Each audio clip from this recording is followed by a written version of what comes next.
After burying his wife, Thomas swore he'd never open his heart again, living as a ghost in his own Montana ranch for 5 years. But when a new school teacher with haunted eyes of her own arrives in town, will he finally discover that true love isn't just found once in a lifetime? The gunshot cracked through the dawn air, sending crows flapping into the pale sky. Thomas Reynolds lowered his rifle, watching the wolf that had been stalking his sheep retreat into the pines. Another battle won in a war he no longer cared about. What did it matter if the wolf took a lamb or two? Nothing seemed to matter anymore. Sweat beaded on his forehead despite the early spring chill. 5 years a widower and still the dreams came. Elizabeth's fever-bright eyes, her hand clutching his as the doctor shook his head. The tiny bundle they buried alongside her, a son he would never know. Mr. Reynolds? Young Billy, the ranch hand's boy, stood at the edge of the field, hat twisted in his hands. Pa says breakfast is ready if you want some. Thomas nodded but didn't move. The workers meant well, but their pity felt like sandpaper on his skin. Tell him I'll be along. Watching Billy scamper away, Thomas remembered when he used to run like that, full of hope, before life taught him its cruelest lessons. His gaze drifted to the small family cemetery on the hill where 2 headstones stood stark against the sky. 5 years today. The cabin loomed before him, once a home and now just walls and a roof. Thomas hung his rifle and washed his hands in the basin on the porch, cold water biting his skin. Inside, the workers had left a plate of eggs and bacon warming by the fire, then made themselves scarce. They knew what day it was. Thomas sat in his chair, not in Elizabeth's rocker that remained untouched by the window. Morning light caught dust motes dancing in the air. He couldn't remember the last time anyone had opened the curtains wide. Elizabeth used to throw them open first thing, saying, "God's giving us another day, Thomas. Best not waste it in darkness." His plate sat untouched as his eyes wandered to the shelf where her things remained. The silver-backed hairbrush still holding strands of auburn hair, her Bible with pressed flowers marking favorite passages, and the leather journal he couldn't bear to open. Thomas stood abruptly, appetite gone. The walls seemed to close in, memories pressing against him from all sides. He needed to move, to work until his muscles screamed louder than his thoughts. Outside, he saddled his horse with practiced motions. Old Pete, the most senior ranch hand, approached cautiously. "We're fixing the north fence today," Pete said, not meeting Thomas's eyes. "Thought you might want to know we can handle it if you've got other business." Thomas knew what Pete meant. They'd cover his work if he wanted to visit the cemetery or just be alone. Their kindness somehow made it harder. "I'm going to town," Thomas said, surprising himself as much as Pete. He hadn't planned to, rarely went except for supplies. "Town?" Pete's bushy eyebrows rose. "Need company?" "No." Thomas checked the saddlebags, adding a small crate of early vegetables they'd managed to grow in the greenhouse. "Might as well sell these." As he rode down the muddy track, the familiar weight settled on his chest. 5 springs had come and gone. Folks had stopped asking when he'd remarry. The matchmaking attempts had ceased. Everyone but Thomas had accepted that he died alongside Elizabeth, leaving just his body to go through the motions. The mountains stood silent guardians around the valley, still snow-capped despite the thaw below. A hawk circled overhead, free in ways Thomas could barely remember. The trail wound through pine forests where melting snow dripped from branches and early wildflowers pushed through the mulch. Near the halfway point to town, the trail passed the old Wilkins place, abandoned now like so many others. Dreams dried up fast in Montana territory. Thomas slowed his horse, remembering when the cabin had been newly built, the Wilkins family full of hopes for their future. "You watch, Reynolds," Old Man Wilkins had said. "In 10 years, this valley will be full of farms and children." Instead, it held more graves than new births, more abandoned homesteads than thriving ones. The harsh land took more than it gave. Beyond the Wilkins place, the trail joined the main road where wagon ruts cut deep. Thomas passed 2 farmers heading the opposite way, nodding silently at their greetings. Words felt too heavy today. The sight of Millerton's church steeple rising above the trees made Thomas's stomach tighten.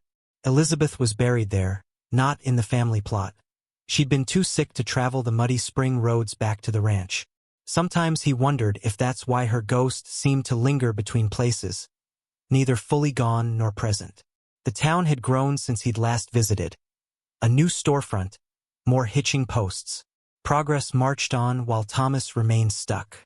He tied his horse outside Abernathy's general store, straightening his worn coat. Once he'd cared how he looked in town.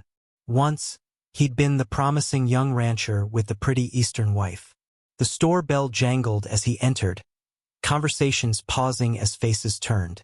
Then the awkward resumption as people pretended not to notice him. Thomas kept his eyes down, hat in hand, moving toward the counter where Herbert Abernathy pretended to be suddenly busy with his ledger. "Mr. Reynolds," Abernathy finally acknowledged. "Been a while. Need some supplies," Thomas said, his voice rough from disuse. "And brought vegetables to sell or trade." Abernathy nodded, relief crossing his features at the straightforward transaction. "Seed catalogs came in. Thought you might want to see the new varieties."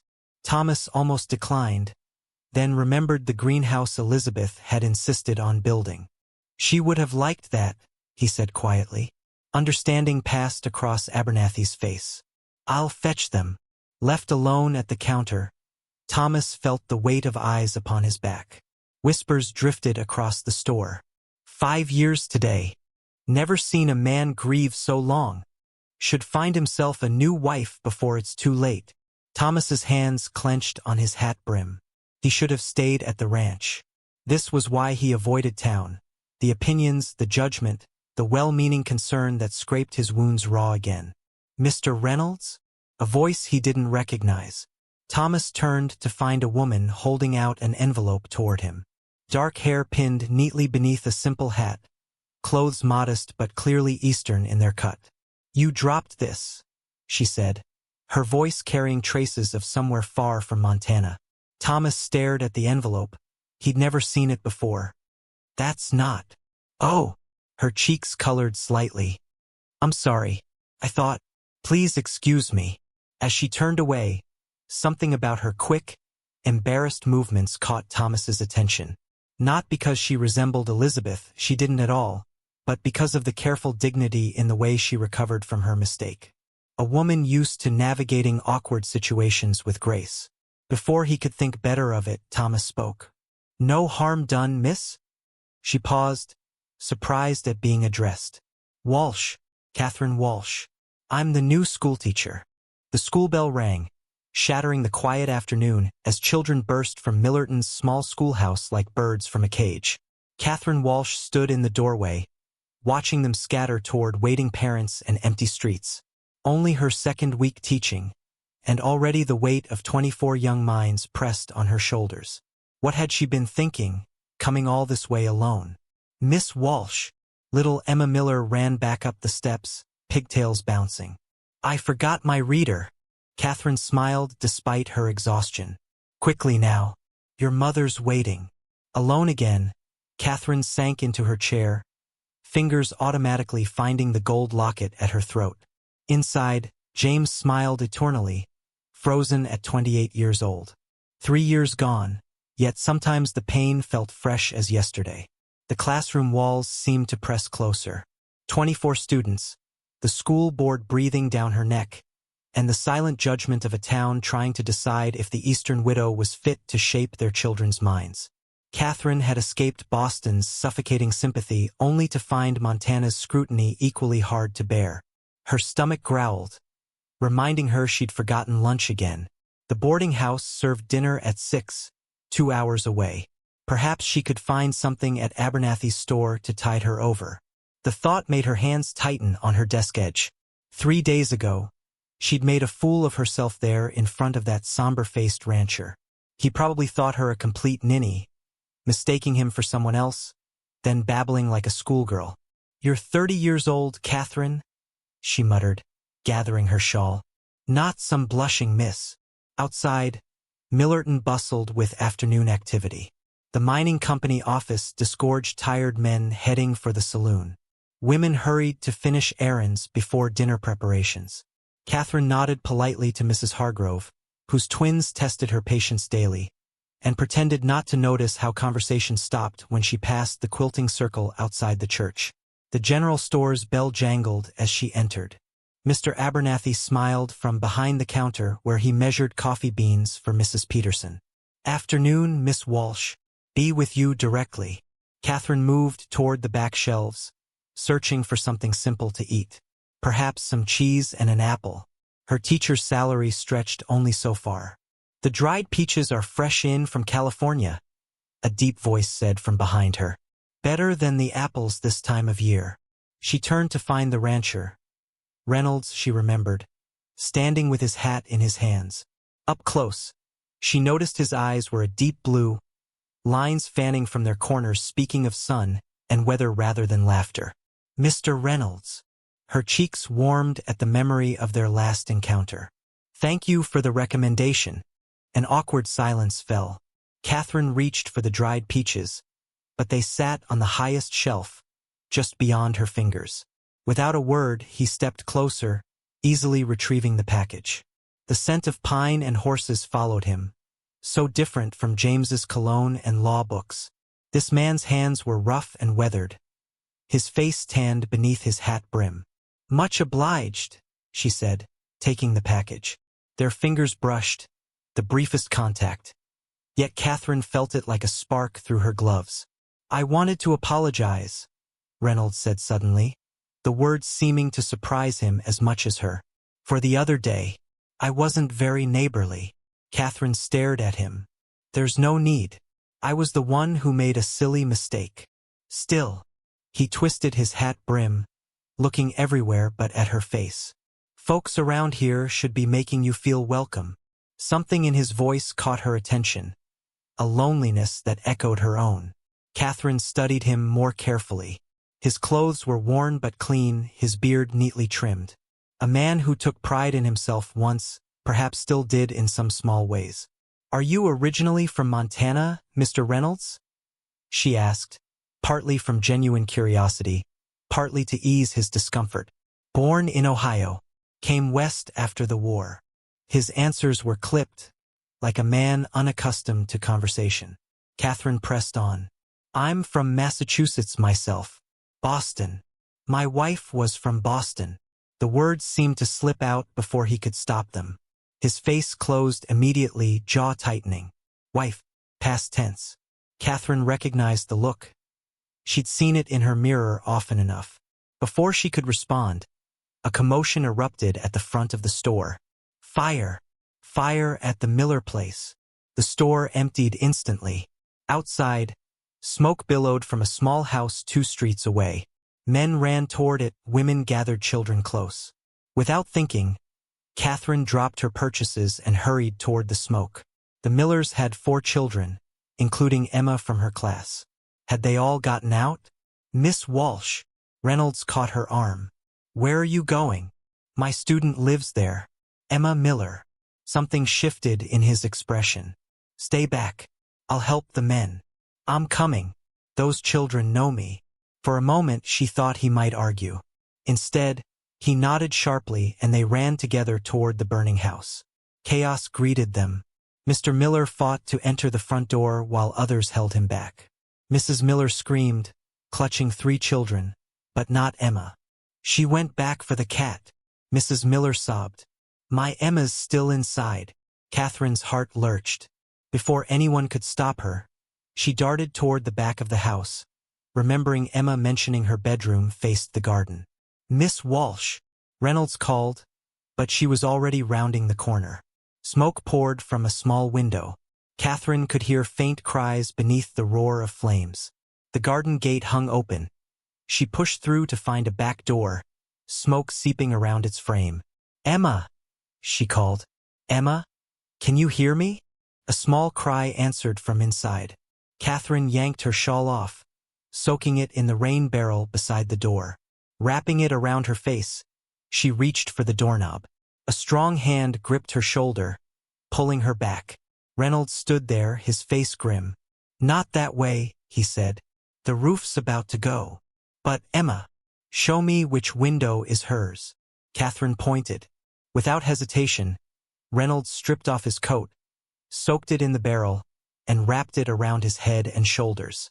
"If I'm not out in 2 minutes, get these people further back," he ordered, then smashed the window with his elbow and hoisted himself through. The longest minutes of Catherine's life crawled by. Townsfolk gathered in the garden, the fire brigade arriving too late to save the house but working to keep flames from spreading. Just as Catherine was about to cry out in despair, the window frame splintered wider. Reynolds emerged backward, awkwardly clutching something. Emma, her face black with soot, clutched both a kitten and her schoolbook to her chest.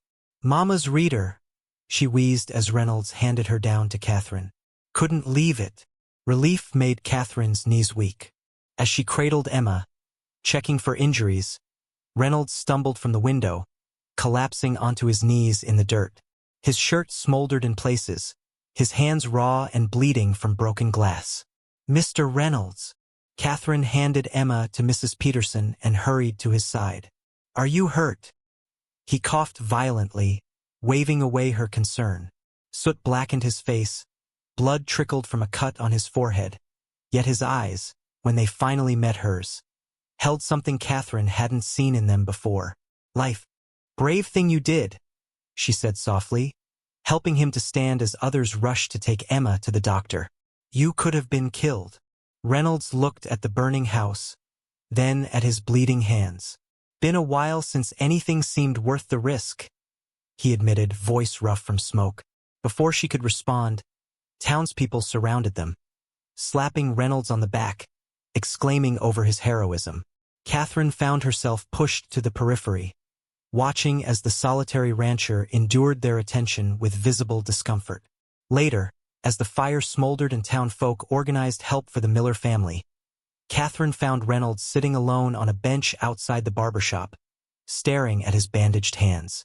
"The doctor says Emma will be fine," she told him, sitting beside him without waiting for an invitation. "Just some smoke in her lungs." He nodded, not looking up. "I never properly introduced myself the other day," Catherine continued, extending her hand formally. "Catherine Walsh, schoolteacher. Recently from Boston, currently boarding with Mrs. Finch, and evidently prone to rushing into burning buildings." A ghost of a smile touched his lips as he carefully took her hand in his bandaged one.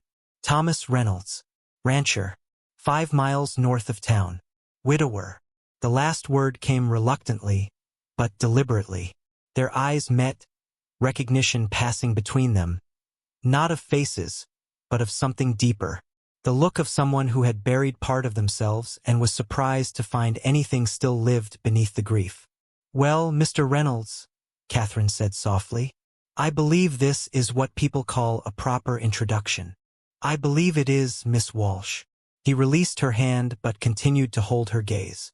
"I believe it is." Lightning split the sky, illuminating Catherine's small room at Mrs. Finch's boarding house. Rain hammered against the window as if demanding entry. 3 weeks had passed since the fire, and still the town buzzed with the story of Thomas Reynolds' heroism.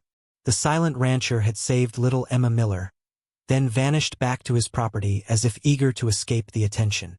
Catherine turned another page in her book, unable to focus on the words. Tomorrow was Sunday, her one day free from teaching. Mrs. Finch had invited her to attend church, but Catherine hesitated. Church meant seeing the whole town, including possibly him. "This is ridiculous," she muttered, closing her book with a snap. "You're not some lovesick girl." A particularly violent thunderclap shook the windows.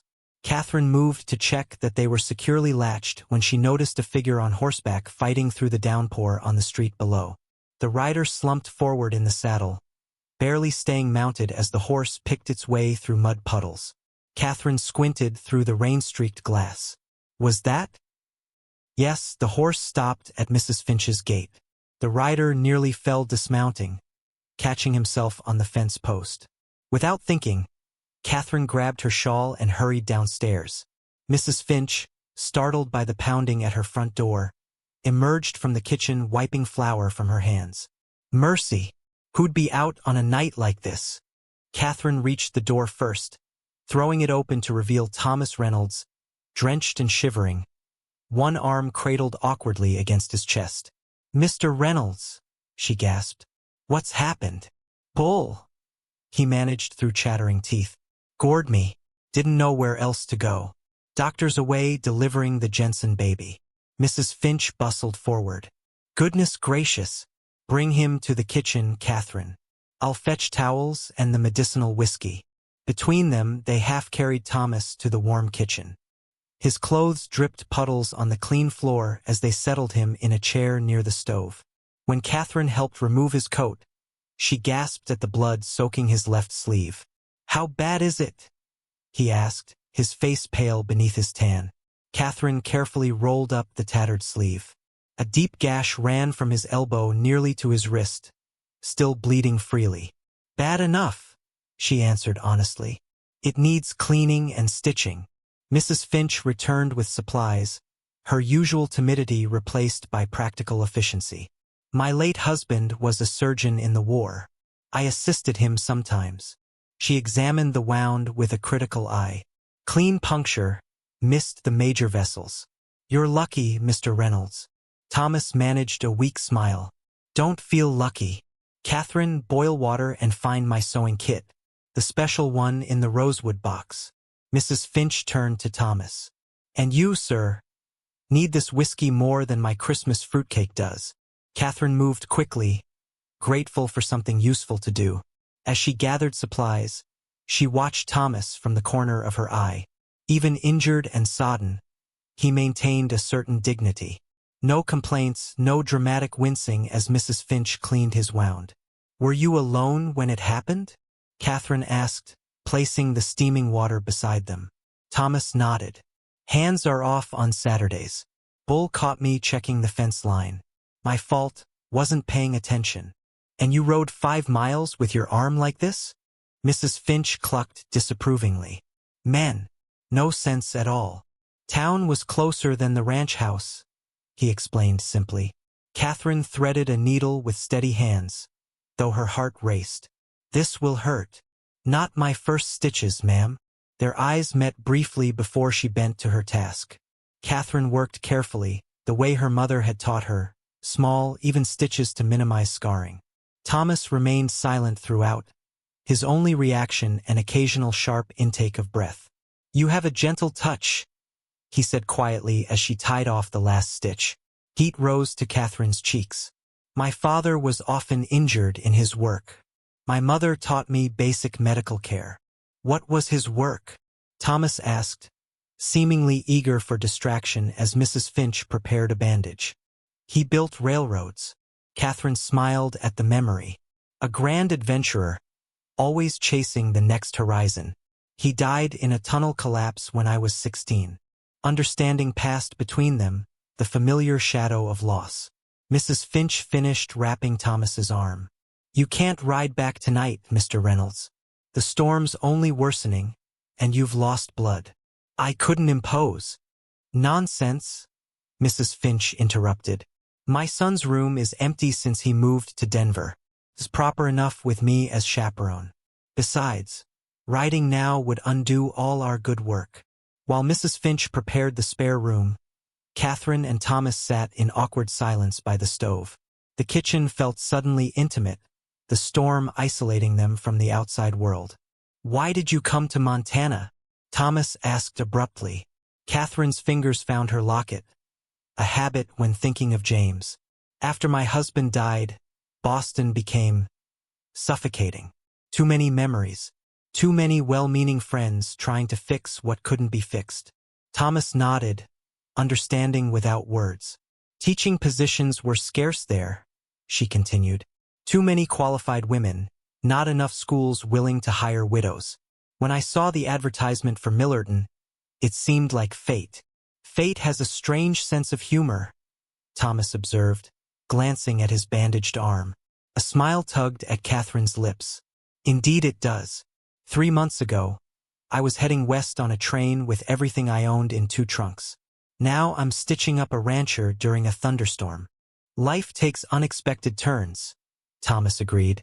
His eyes strayed to the window where lightning still flashed. "Like finding yourself riding through a downpour with a wounded arm, seeking help from the new schoolteacher. "Do you regret it?" she asked softly. "Coming here tonight?" Thomas considered her question with the seriousness she'd come to expect from him. "No," he said finally. "I don't regret it." The simple honesty in his voice made Catherine's breath catch. Before she could respond, Mrs. Finch returned, breaking the moment. "Room's ready, Mr. Reynolds. Can you manage the stairs?" Later, after Thomas had been settled in the spare room, Catherine sat by her own window watching the storm.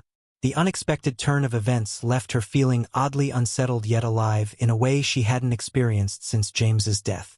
A soft knock at her door roused her from her thoughts. Mrs. Finch entered, carrying a steaming cup of tea.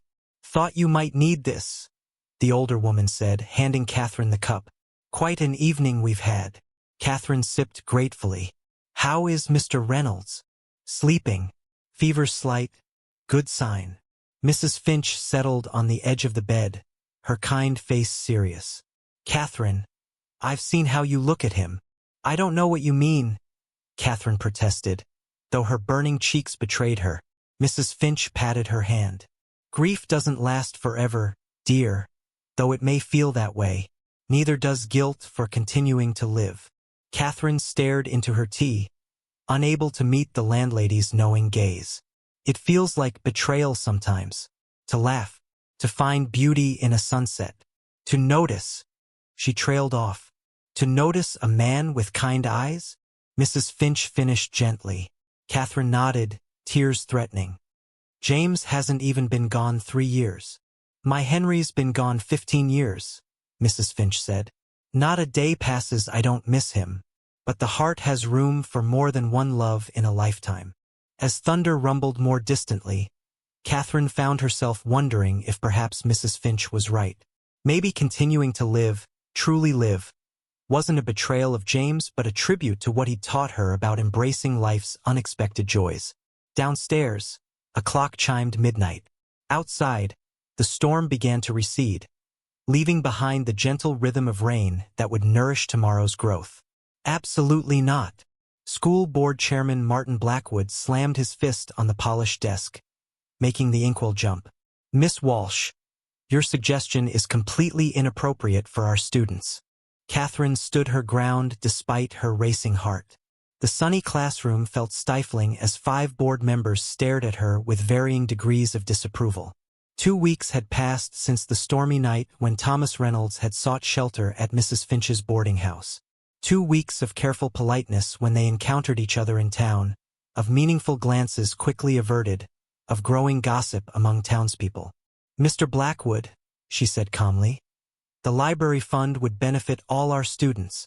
Many families cannot afford books of their own." "The issue isn't the library," Blackwood replied coldly. "It's your proposed presentation on Eastern universities accepting female students. Such notions are dangerously progressive for impressionable young minds." Catherine bit back a sharper response. "Several of our older girls have shown academic promise.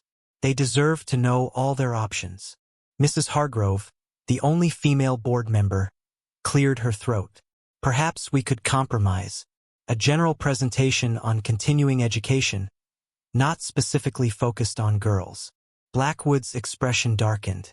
"This isn't the only concern." Regarding Miss Walsh's performance, Catherine tensed. Here it came, the real reason for this meeting. "There have been reports," Blackwood continued, watching her carefully, "of inappropriate association with Mr. Thomas Reynolds." The accusation hung in the air like gunpowder smoke. Catherine's cheeks flamed, not from guilt but indignation. "If you're referring to my providing medical assistance when Mr. Reynolds was injured, I fail to see anything inappropriate about basic Christian charity," she said stiffly. Blackwood leaned forward. "I'm referring to your growing friendship with a man of questionable stability. Reynolds has been half-mad with grief for years. Now suddenly he's in town weekly, always finding reasons to cross your path." "That's unfair," Catherine protested. "Mr. Reynolds saved Emma Miller's life. He's a respected rancher."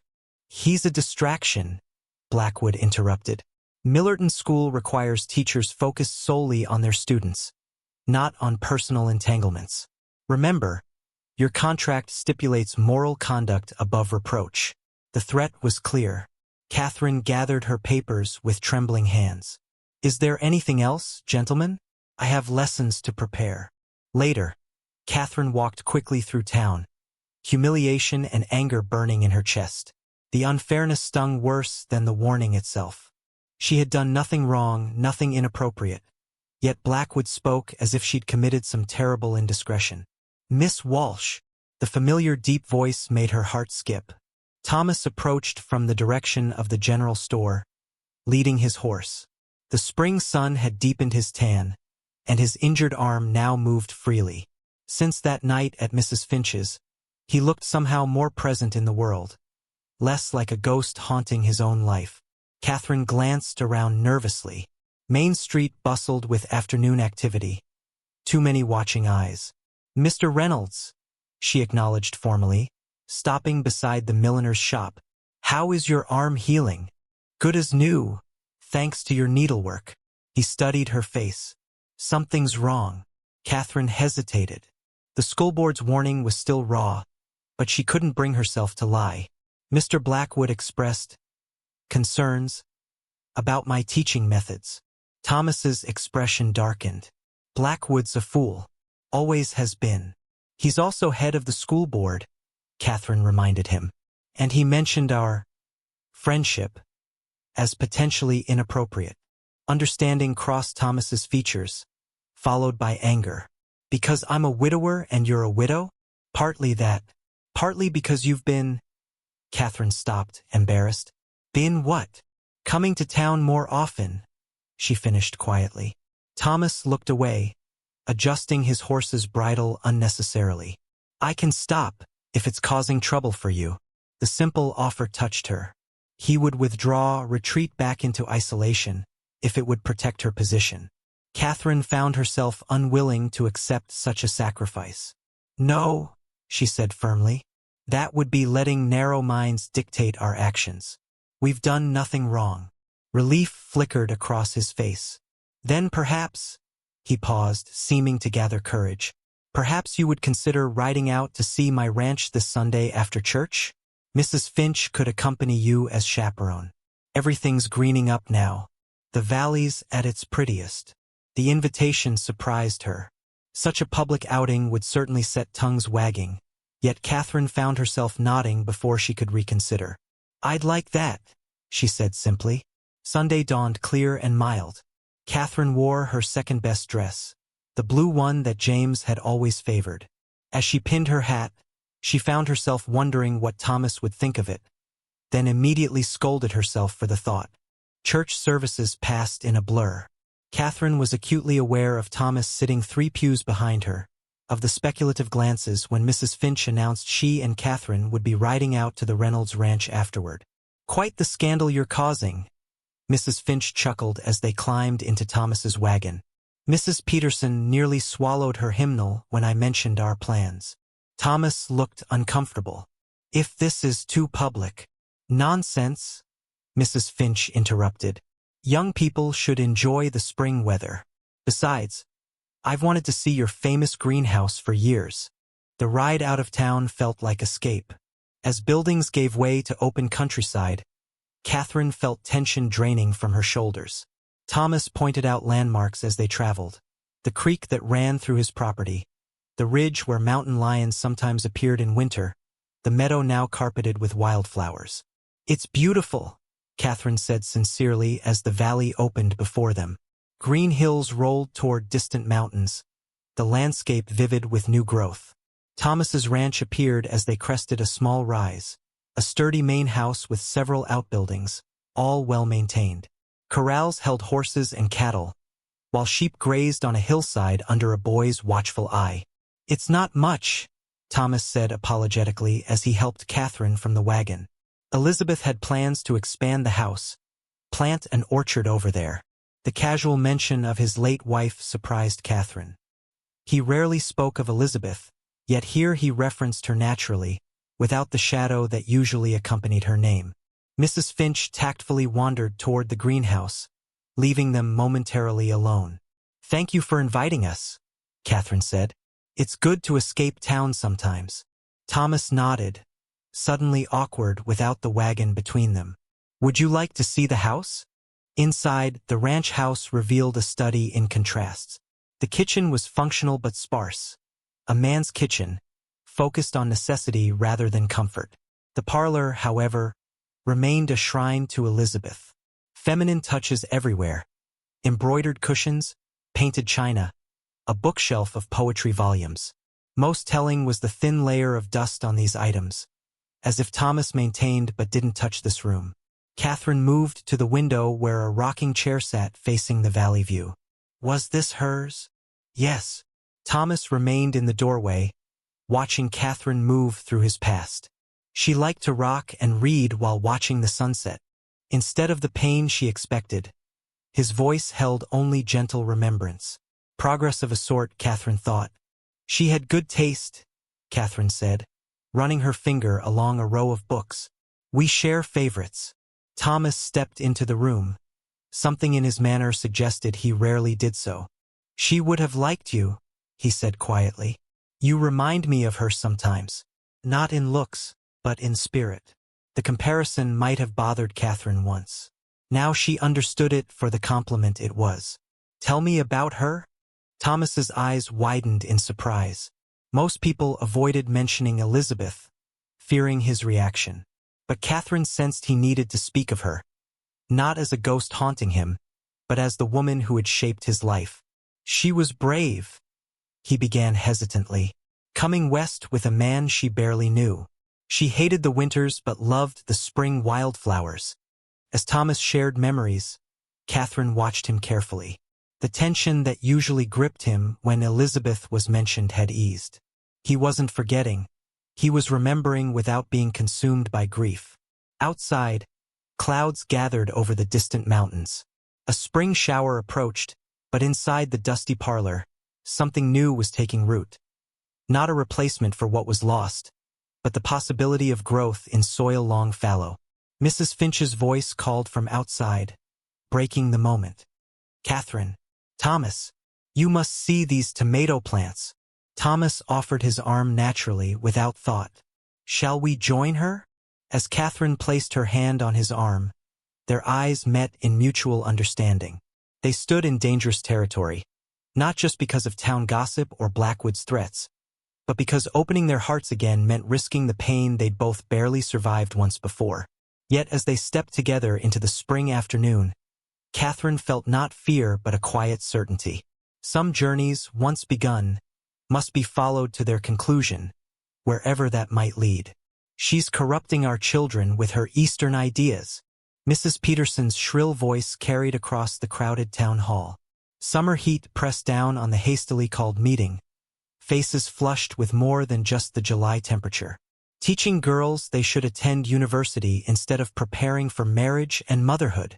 Catherine sat rigid in her chair at the front of the room, hands folded tightly in her lap to hide their trembling. The school term had ended 2 weeks ago, yet instead of enjoying summer's quiet, she faced the angry faces of Millerton's most conservative families. Chairman Blackwood nodded sympathetically at Mrs. Peterson's outburst. Indeed, several parents have expressed concern about Miss Walsh's progressive curriculum. Nonsense, Mrs. Finch called from the back row. Catherine has done nothing but improve our school. Test scores are higher than they've been in 5 years. Murmurs of agreement rippled through the crowd. Not everyone opposed her, Catherine realized with a surge of hope. Some parents, those whose children had flourished under her teaching, nodded approvingly at Mrs. Finch's defense. This isn't just about academics, Blackwood continued smoothly. It's about moral character and example. Miss Walsh has been seen frequently in the company of Mr. Reynolds, without proper chaperonage. The accusation hung in the air like gunpowder. Catherine's cheeks burned. She opened her mouth to defend herself when the town hall door banged open. Thomas Reynolds strode in, hat in hand, his expression thunderous. The crowd parted before him, whispers following in his wake. Catherine hadn't seen him in nearly a week. Not since their last meeting had ended with his gruff invitation to the town's Independence Day celebration. Sorry I'm late, he said calmly. though his eyes blazed. Had business to finish at the bank. Seems I've arrived at an interesting moment. Blackwood's face darkened. This is a closed meeting, Reynolds. About a teacher in our public school? Thomas raised an eyebrow. As a taxpayer and property owner, I believe I have every right to attend. Catherine watched in amazement as Thomas took a seat in the front row, directly facing Blackwood. The rancher had shaved his usual stubble and wore his Sunday suit, the one he'd worn to church only twice in the months she'd known him. As I was saying, Blackwood continued, visibly rattled, there are concerns about Miss Walsh's suitability as an influence on our children. What concerns exactly? Thomas asked, his voice deceptively mild. That she expects excellence from every student? That she believes girls deserve the same education as boys? Or perhaps that she speaks to me in public without fainting? Nervous laughter rippled through the crowd. Blackwood's knuckles whitened as he gripped the podium. The school board has standards, Reynolds. Miss Walsh was hired to teach reading, writing, and arithmetic, not to challenge our town's traditional values. Catherine finally found her voice. May I speak in my own defense, Mr. Blackwood? When he reluctantly nodded, Catherine stood, careful to keep her voice steady. I came to Millerton because I believe in education's power to transform lives. Yes, I've encouraged my brightest students, both boys and girls, to consider further study. And yes, I've spoken with Mr. Reynolds, a respected member of this community who saved one of my students from a burning building. She paused, gathering courage. If friendship between a widow and a widower scandalized this town, perhaps the problem lies not with us, but with those who have nothing better to do than gossip. Gasps and murmurs erupted. Thomas's eyes never left her face, a small smile playing at the corners of his mouth. Blackwood slammed his gavel. This is precisely the insubordination I've warned about. Miss Walsh clearly lacks the proper temperament for molding young minds. Perhaps, drawled a new voice from the doorway, we should hear from those young minds before making decisions. Heads turned to see Judge Wilson, Millerton's most respected citizen, entering with several older students and their parents. Emma Miller, fully recovered from the fire, stood among them. My grandson tells me Miss Walsh is the finest teacher this town has seen, the judge continued, approaching the front of the room. He's learned more mathematics this year than in the previous 3 combined. One by one, students stepped forward to defend their teacher. Catherine fought back tears as Emma described how Miss Walsh had visited her daily during her recovery, bringing books so she wouldn't fall behind. Judge Wilson turned to Blackwood. Martin, I understand you're frustrated that Miss Walsh rejected your son's courtship attempts, but using your position to punish her seems beneath you. Shocked silence fell. Catherine stared at Blackwood, suddenly understanding his persistent hostility. The chairman's son, a dull-witted young banker who had indeed called on her twice, had never mentioned his father's role on the school board. Blackwood's face purpled. That's completely irrelevant. This is about standards. This is about control, Thomas interrupted, rising to stand beside Catherine, and about the fact that Miss Walsh chooses her own company rather than yours. The room erupted in chaos, supporters and detractors shouting over each other, while Judge Wilson unsuccessfully called for order. Through it all, Catherine remained conscious of Thomas beside her, his presence solid and unwavering. I never meant to cause such trouble, she whispered. Thomas shook his head slightly. You caused nothing. You simply refused to be less than who you are. Something in his words, in the simple truth of them, steadied Catherine. Whatever happened next, she wouldn't face it alone. Judge Wilson finally restored order by threatening to clear the room. This has gone far enough, he announced. The school board will meet privately tomorrow to discuss Miss Walsh's contract renewal. Until then, this meeting is adjourned. As people filed out, Thomas offered Catherine his arm. May I walk you home? Aware of watching eyes but past caring, Catherine took it. Yes, you may. Outside, summer twilight painted the street in soft gold. Neither spoke until they'd left the crowd behind. Thank you, Catherine said finally, for defending me. Thomas stopped walking, turning to face her. I should have done it sooner. I've been cautious for your sake. Worried about your reputation. And I've worried about reopening your grief, she admitted. We've both been stepping too carefully.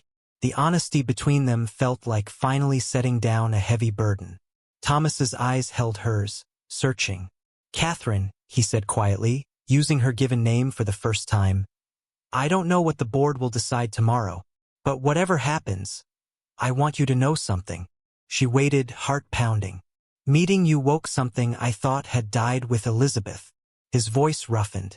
I don't want to go back to sleep again. The simple declaration. So honest, so vulnerable from a man who rarely revealed himself.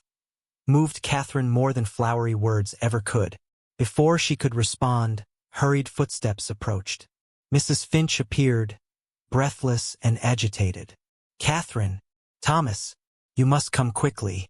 There's a telegram from the school superintendent in Helena. Blackwood's been summoning the driver all over town. Catherine and Thomas exchanged alarmed glances. Whatever the telegram contained, Blackwood clearly didn't want them to see it before tomorrow's board meeting. Where's the driver now? Thomas asked.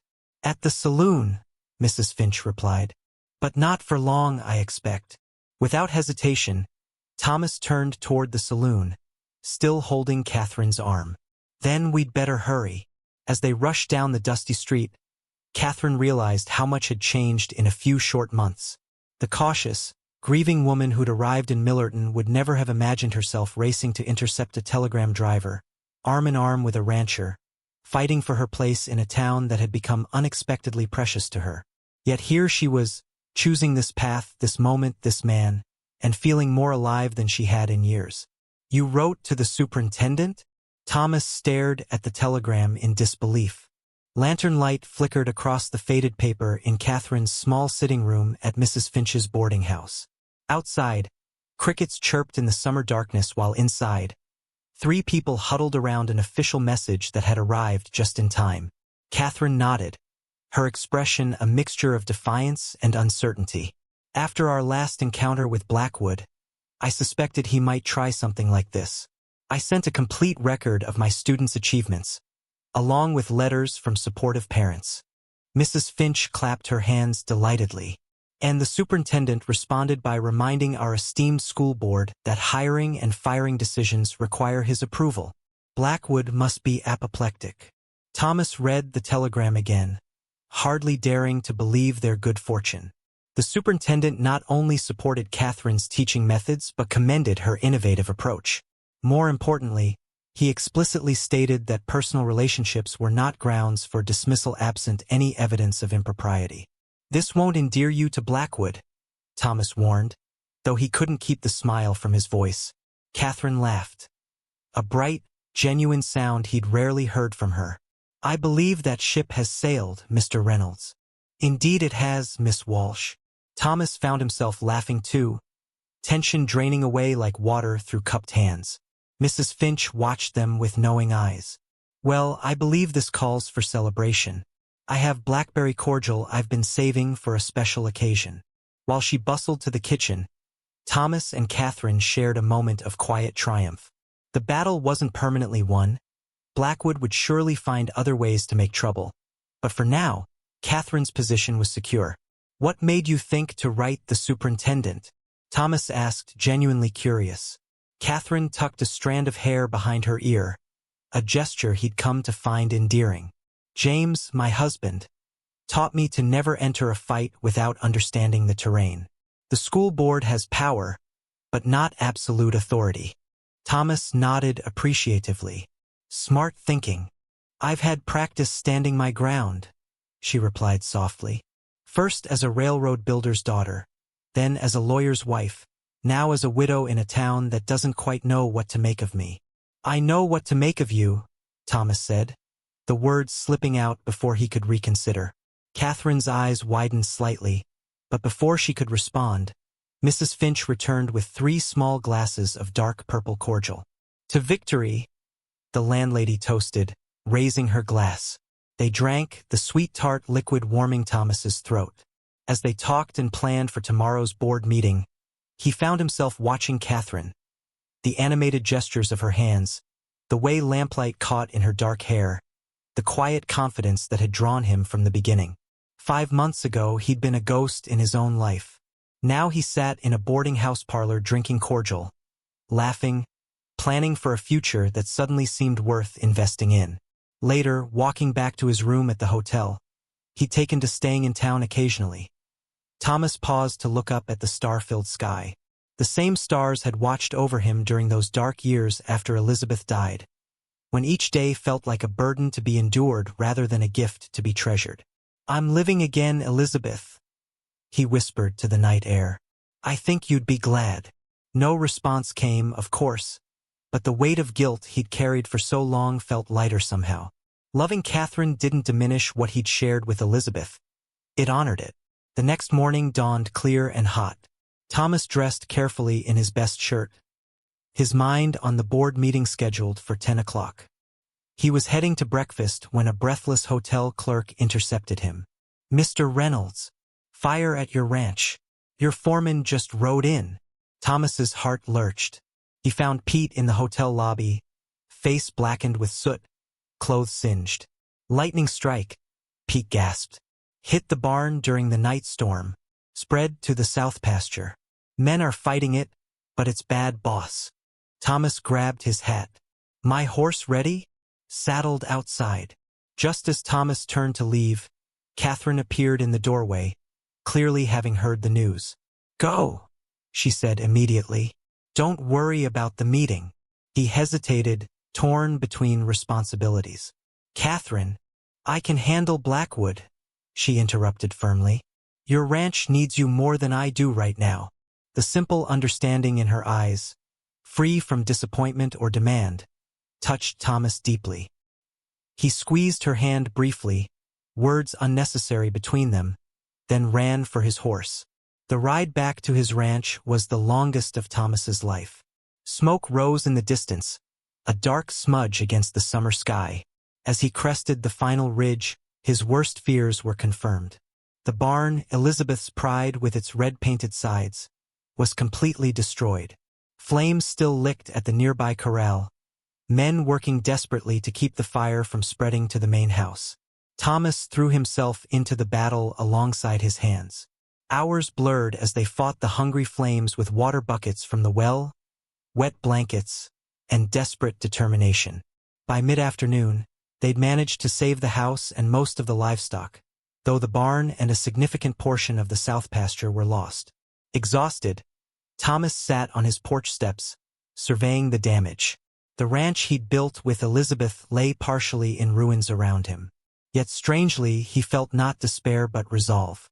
This was not the first disaster his land had weathered, nor would it be the last. "Boss," young Billy approached, offering a dipper of water. "Miss Walsh is here." Thomas looked up in surprise to see Catherine climbing down from Mrs. Finch's buggy. Her blue dress was wrinkled, her hair windblown, but her expression as she hurried toward him held nothing but concern. "The meeting?" he asked as she reached him. "Postponed," she said, sitting beside him on the steps. "Judge Wilson insisted they wait until next week, when emotions aren't so high." Thomas nodded tiredly. "And you came all the way out here instead of celebrating your reprieve?" "Where else would I be?" she asked simply. The question hung between them, so straightforward yet carrying the weight of everything unspoken. Where else indeed would either of them be, when the other needed support? Catherine surveyed the burned barn, the blackened pasture, the exhausted ranch hands still working to secure the remaining structures. "What will you do?" she asked. Thomas followed her gaze across his damaged property. For a moment, he saw it as it had been, as Elizabeth had seen it. Then he saw it as it could be, not restored to the past, but rebuilt for a future. "Start over," he answered. "Not everything is lost." Catherine's hand found his, fingers intertwining naturally. "No," she agreed softly. "Not everything." As the sun began its descent toward the mountains, Thomas felt something shifting inside him. Not the sharp pain of fresh grief, but the bittersweet ache of letting go. The ranch would never be exactly as Elizabeth had known it. Perhaps it wasn't meant to be. "There's a journal," he said suddenly. Elizabeth's. I've never been able to read it all. Catherine waited, sensing the importance of his words. Would you? He paused, gathering courage. Would you read it with me? Tonight. The request laid bare his deepest vulnerability, sharing Elizabeth's private thoughts, the last piece of her he'd kept separate from his new life. Catherine's eyes shimmered with unshed tears. I would be honored, she whispered. Later, as darkness fell, they sat together in the parlor Thomas had preserved as Elizabeth's shrine. The journal lay open between them, its pages yellowed with time but the ink still clear. Catherine read aloud the passages Thomas had never found the courage to face. Elizabeth's hopes for their future, her fears of the coming child, her profound love for her husband. The final entry, written days before her death, brought Thomas to tears. Not from grief, but from the gift of finally hearing what Elizabeth had wanted to tell him. My dearest Thomas, if you are reading this, I am gone from this world but not from your heart. Remember me with joy, not sorrow. And when you are ready, for I know you will be someday, open your heart again. Love is never wasted, even when it must end too soon. I wish you a lifetime of love, with me or beyond me. As Catherine's voice faded on the final words, Thomas realized the truth he'd been fighting for 5 long years. Elizabeth had never wanted to be his ending. She had wanted to be his beginning. Golden leaves swirled down from the cottonwoods, dancing on the October breeze as Thomas hammered the final nail into the new barn roof. 3 months of backbreaking work had transformed the charred ruins into something different. Not a replica of what had been lost, but a structure better suited to the ranch's future. Larger stalls, a proper hayloft, wide doors that wouldn't catch in winter snowdrifts. Looks good, boss, Pete called from below, where he was mixing whitewash for the exterior walls. Best barn in the county, I'd say. Thomas straightened, stretching his aching back. From this height, he could see his entire property. The ranch house with its fresh coat of paint, the new corral, the south pasture already showing green where they'd planted winter wheat. Beyond that, the mountains wore their first dusting of snow, warning of the season to come. So much had changed since that summer day when fire had nearly taken everything. Not just the rebuilt structures, but Thomas himself. The man who had once been a stranger in his own life now looked forward to each sunrise, each new challenge, each small victory. And Catherine, always Catherine, as if conjured by his thoughts, a wagon appeared on the road from town. Thomas recognized Mrs. Finch's buggy immediately, Catherine's blue bonnet visible beside the landlady's more somber black. Saturday visits had become their ritual. A proper, chaperoned compromise that satisfied Millerton's gossips while allowing them precious hours together. Thomas descended the ladder quickly, suddenly conscious of his sweat-soaked shirt and dusty pants. He'd planned to clean up before they arrived, but the roof had taken longer than expected. Don't worry about your appearance, Pete chuckled, reading his thoughts. Miss Walsh sees right past all that. Thomas smiled ruefully. It was true. Catherine had never seemed to mind his work-roughened hands or weather-lined face. Finish up here, will you? I'll see to our guests. As he walked toward the approaching buggy, Thomas's hand instinctively checked his pocket, feeling the small object he'd carried for weeks now, waiting for the right moment. Today might be that day. Thomas, Catherine called, waving excitedly as the buggy neared. We've brought news. Her smile still caught him unprepared sometimes, the way it transformed her serious face into something radiant. The lonely schoolteacher and the grieving rancher had somehow helped each other remember joy. Thomas helped her down, his hands lingering respectfully at her waist. Good news, I hope? Mrs. Finch's round face beamed as she handed down a basket. The best kind. Show him the letter, Catherine. Catherine pulled an official-looking envelope from her reticule. It arrived yesterday, from Helena University. Thomas raised his eyebrows. The teaching position you applied for? Catherine nodded, excitement sparking in her eyes. They've invited me to interview after Christmas. For their teacher training program, I'd be helping prepare new teachers for rural schools across Montana. Pride surged through Thomas. After the summer's battle with the school board, Catherine had confided her dream of making a larger impact on education in the territory. With his encouragement, she'd written to the university about their fledgling teachers' college. "That's wonderful," he said sincerely. "They'd be fools not to hire you." Something flickered in Catherine's expression, uncertainty replacing excitement. It would mean leaving Millerton after the school year ends. Moving to Helena. The implications hung in the autumn air between them. Helena was over 100 miles away, too far for weekend visits, too distant to maintain whatever they had been carefully building these past months. Mrs. Finch clucked her tongue. "Don't borrow trouble, Catherine. First the interview, then decisions. Now, I believe I promised to show Pete my grandmother's recipe for apple butter. Thomas, perhaps you could show Catherine the new barn while I find your foreman." The older woman's transparent matchmaking made Catherine blush, but Thomas nodded gratefully. "The view from the roof is worth seeing." As Mrs. Finch bustled off toward Pete, Thomas led Catherine toward the new barn. Fallen leaves crunched beneath their boots, the afternoon sun casting long shadows across the yard. "It's magnificent," Catherine said, gazing up at the structure. "You've accomplished so much since the fire." Thomas helped her climb the sturdy ladder to the roof, where rough planking created a small platform near the peak. From this vantage point, the entire valley stretched before them. His ranch in the foreground, then rolling hills painted in autumn colors, and finally the distant mountains standing sentinel against the sky. Catherine caught her breath at the view. "It's like seeing the world as birds do. Or as God might," Thomas suggested quietly. "Makes a man's troubles seem smaller somehow." Catherine turned to study his face.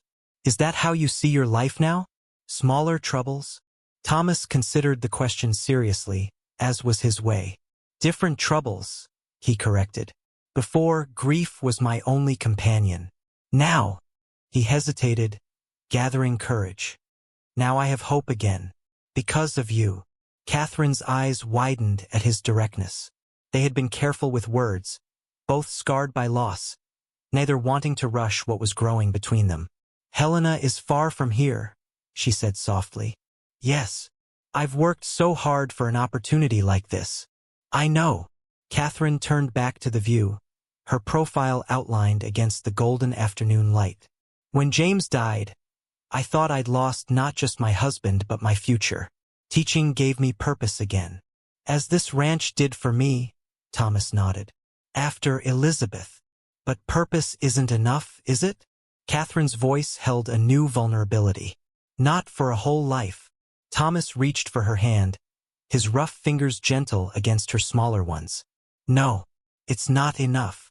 Something shifted between them, the careful distance they'd maintained giving way to honesty too powerful to contain. "I've been carrying something," Thomas said quietly, reaching into his pocket, "waiting for the right moment." Catherine watched as he withdrew a small object. Not a ring box as she might have feared, but a key. Old and iron, big enough to fit a door lock. "This was Elizabeth's key to our home," he explained. "She carried it always. Said it represented her choice to build a life with me." Catherine stared at the key, understanding its significance. "Thomas, I'm not asking you to choose between your dreams and me," he said, his deep voice steady despite the emotion behind his words. "I'm asking if there's room in your future for both." The wind picked up, sending more golden leaves swirling around them like nature's own celebration. Catherine's eyes filled with tears. Not of sorrow but of something more complex and beautiful. "What are you saying, Thomas Reynolds?" Thomas closed her fingers around the key, his hands enveloping hers. "I'm saying that some journeys are better taken together. Helena, Millerton, or anywhere else." Catherine looked down at their joined hands, then back at his face. The face she'd come to know as well as her own. The face that had transformed from grief-haunted to hope-filled in the months since they'd met. "Are you proposing, Mr. Reynolds?" she asked, her voice steady despite the momentous question. Thomas smiled. A full, genuine smile that reached his eyes. "I believe I am, Miss Walsh.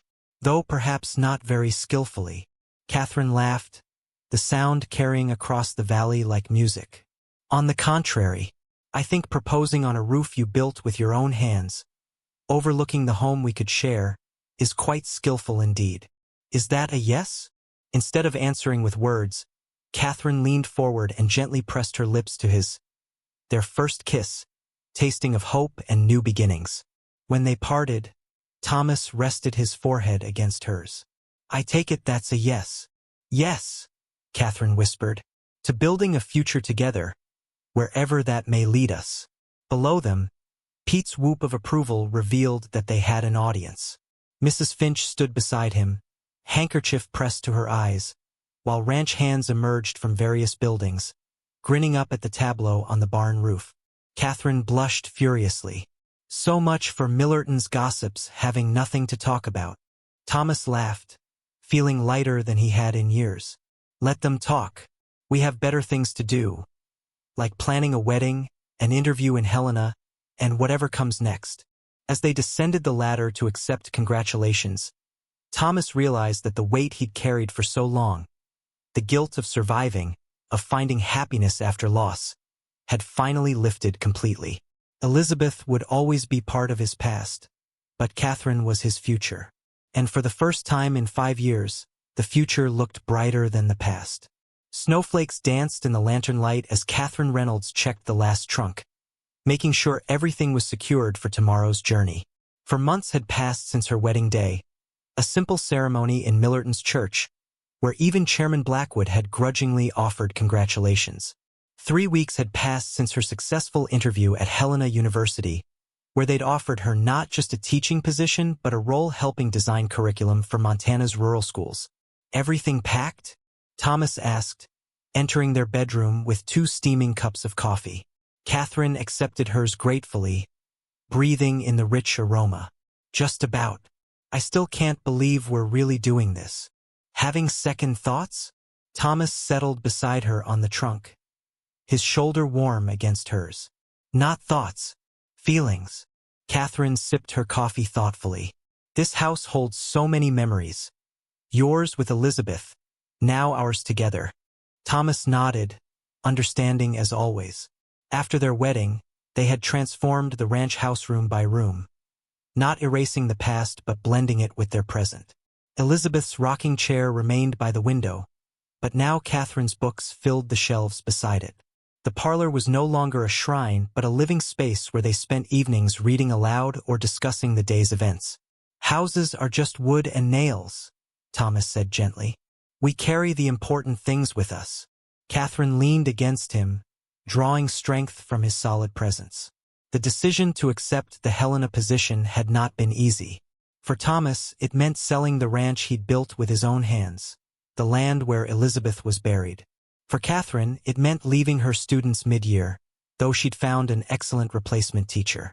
Do you think Elizabeth would understand? She asked quietly. It wasn't the first time they discussed this, but tonight, their last night in the ranch house, the question held special weight. Thomas was silent for a moment, considering. I think she'd be pleased, he said finally. Not that I'm selling the ranch specifically, but that I'm living fully again, making choices based on hope rather than fear.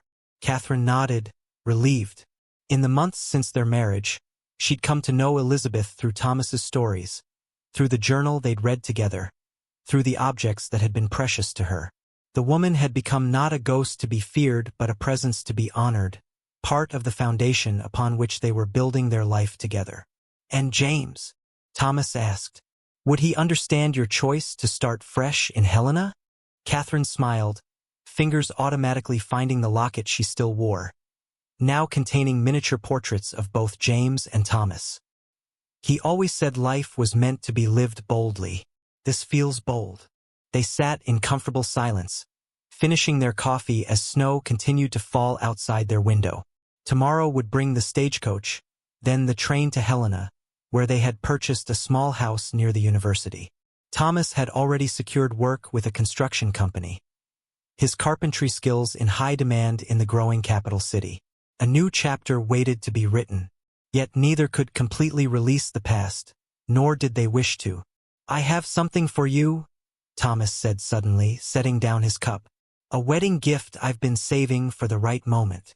Catherine watched curiously as he crossed to the wardrobe and removed a package wrapped in brown paper. Another gift? You've given me too much already. Thomas placed the package in her hands. This one is different. Catherine unwrapped it carefully to reveal a handcrafted wooden box with her initials, KWR, inlaid in darker wood on the lid. Inside, nestled in velvet, lay 2 leather-bound journals. One she recognized as Elizabeth's. The other was new. I don't understand, she said, looking up at her husband. Thomas sat beside her again, his expression solemn. Elizabeth's journal helped me understand that life continues even after great loss, that love doesn't end but transforms. He touched the new journal gently. I thought perhaps you might want to continue the tradition, recording our new life together, for whoever might need these words someday. Tears welled in Catherine's eyes at the profound thoughtfulness of the gift. It's perfect, she whispered. There's one more thing. Thomas reached into the box and removed a folded paper tucked beneath the new journal. I had Pete ride to the churchyard yesterday. He made this tracing from Elizabeth's headstone. Catherine unfolded the paper to see the faithful reproduction of the inscription, along with a carefully pressed wildflower, one of the spring crocuses that had grown near the grave. So she travels with us in a way, Thomas explained. I couldn't bear to leave her entirely behind. The simple solution to what had been an unspoken worry moved Catherine deeply. Thomas had found a way to honor his first love while embracing his second, understanding that hearts expand rather than replace. We'll plant crocuses at our new home, Catherine promised, and visit when we can. Thomas gathered her into his arms, his embrace communicating what words could not: gratitude for her understanding, love for who she was, hope for their future together.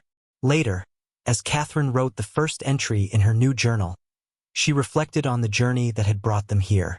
2 people shattered by loss who had somehow found the courage to piece themselves back together, not as they had been before, but as something new and equally beautiful. Today we begin again, she wrote, not forgetting what came before, but carrying it with us as we step forward. Thomas taught me that grief carves channels in us that can either remain empty or eventually carry new waters. Love does the same. It shapes us for more love if we're brave enough to receive it. Outside, snow continued to fall, covering the ranch in a blanket of white. Not an ending, but a transformation. By morning, the familiar landscape would look different, just as their lives had been reshaped by loss and then by finding each other. Catherine closed the journal and joined Thomas in their bed for the last night in the home where he had once lived with Elizabeth, where they had begun their marriage, where they had decided to embrace change rather than fear it. Are you ready for tomorrow? Thomas asked, drawing her close beneath the quilts. Catherine thought of the university position waiting for her, the new home they would make together, the unknown challenges and joys ahead. Yes, she answered truthfully, because we face it together. Thomas kissed her forehead gently. Together, he agreed. As snow piled against the window panes and wind sang through the eaves, Catherine thought of the parallel journeys that had brought them to this moment. Thomas from Ohio, she from Boston, each seeking something they couldn't name until they found each other. The losses that had shaped them, the courage that had saved them, the love that had healed them. In the morning, they would load their trunks onto the waiting stagecoach. They would take one last walk to the small cemetery on the hill where Thomas would say a private goodbye to Elizabeth. Then they would turn toward Helena, toward the future they had chosen together. But tonight, in this room filled with memories both painful and precious, they simply held each other, grateful for second chances and the heart's remarkable capacity to begin again after loss. What remained after love, Catherine realized, was not emptiness but possibility. The courage to risk one's heart again, knowing its true value. And in that courage, Thomas Reynolds and Catherine Walsh Reynolds had found not just each other, but themselves.